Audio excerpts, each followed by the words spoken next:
Hala, Edo may pakiusap kay wifey VNC niya, Edo may negative thinking kay VNC. Hello guys, yan po ang ating topic sa araw na ito. Shoutout po muna sa inyong lahat, kumusta po, sana nasa maayos po tayong kalagayan ngayon guys. So ito na nga po ang ating topic, Edo may pakiusap kay wifey VNC niya, ano nga ba ito? Ang pakiusap ni Edo kay wifey niya na sana daw ay huwag siyang makalimutan ng ni wifey niya kasi ngayon pa nga lang daw ay marami na ang mga magandang offer para kay VNC. Na hindi na talaga mapipigilan ang nagbabadyang magandang kapalaran ng ating mahal na VNC, kaya naman pakiusap niya kay VNC na sana daw huwag siyang makalimutan nito. At sana daw ay isama din daw siya sa mga plano at pangarap ni wifey VNC niya. At di rin maiiwasan talaga na mag-negative thinking hobby Edo niya kasi di pa nga naman sila dahil yung kasal nila ay pictorial lang naman ito. At nasabi pa ni Kalingap Edo na bata pa si VNC, tiyak na marami pa itong makikilalang mas bata at gwapo, at samantalang siya ay tumatanda na. Kaya nag-negative thinking po talaga ang hubby ni wifey VNC. Pero sinagot naman ni wifey ang lahat na hindi yun mangyayari dahil kung walang Edo wala din naman daw EDC. Ay napaka-humble po talaga ng ating VNC guys, talagang iniisip din niya si hubby niya na kasama niya sa tagumpay na bilang ambassador. Oh, ayan Ed, siguro hindi ka na mag-negative thinking kay wifey mo. Payo ko lang sa inyong dalawa Edo and VNC, sana huwag kayo magbago sa isa't isa. Magpakatatag lang kayong dalawa sa mga pagsubok na inyong pagdadaanan, magtulungan kayong dalawa, magpalakasan kayo sa isa't isa at mag-aalalayan. At huwag makalimot sa ating may lalang na palaging magpasalamat sa lahat ng mga bagay. O siya, sige, hanggang dito na po muna tayo guys, and please always support of Team Kalingap guys.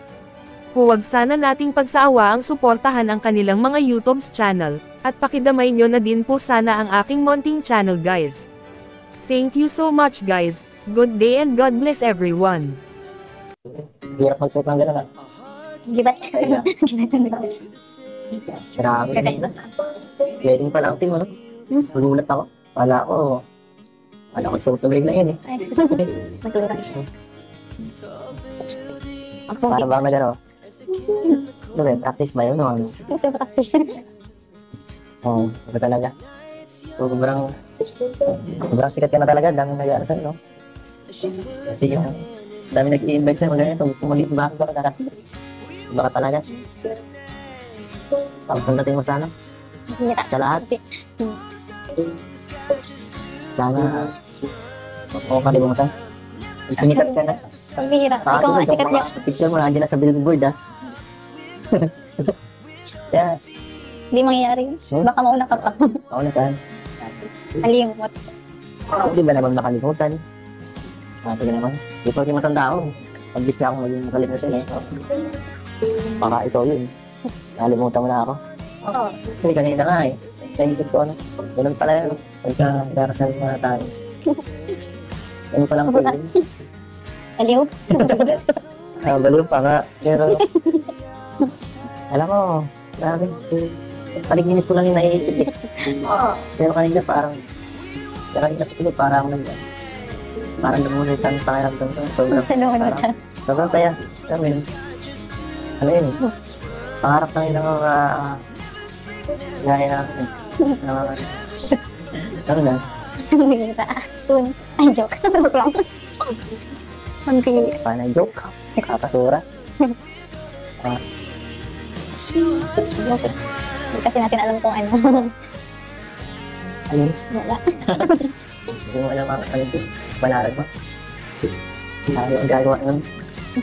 Oo. Gusto mo sumama? Ha? Gusto mo sumama? Bakit ba? May mga tumablaan? Parang doon pang pupuntaan.